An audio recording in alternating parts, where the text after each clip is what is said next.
Right, it's pretty clean and dry. Now we need to determine what we're going to do to mount it. Now at some stage we are going to have to repair the broken lug here. It's really straightforward. What I've decided to do is try to keep the whole thing as original as possible.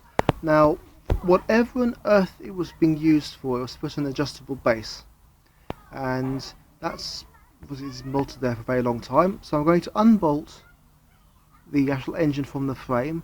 I'm actually going to use that frame to form the chassis of the engine on the simple basis of keeping everything as original as possible.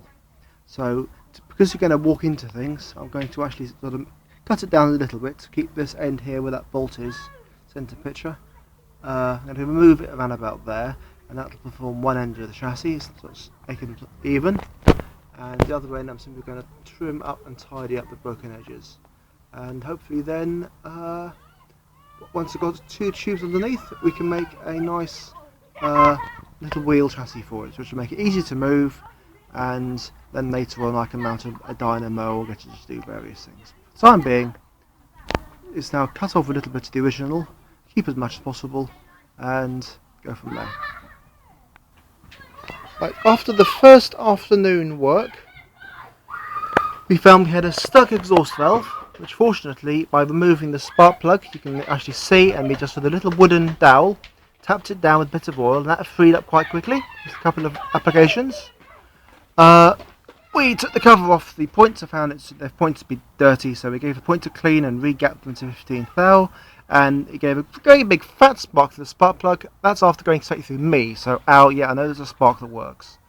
Yeah, this is freed up nicely now. Obviously, the little button there still needs freeing, and we freed this up as well. That just unscrews. So that is now, we know there's actually still all in there, and nothing really worrying. Anyway, that's after the first afternoon work. We now have a known fuel tank that looks pretty good and clean and doesn't appear to have holes in. We've removed the bird's nests from the fins, given it general clean up. We've trimmed the original chassis down a bit, so we haven't got so many things to bash our ankles with.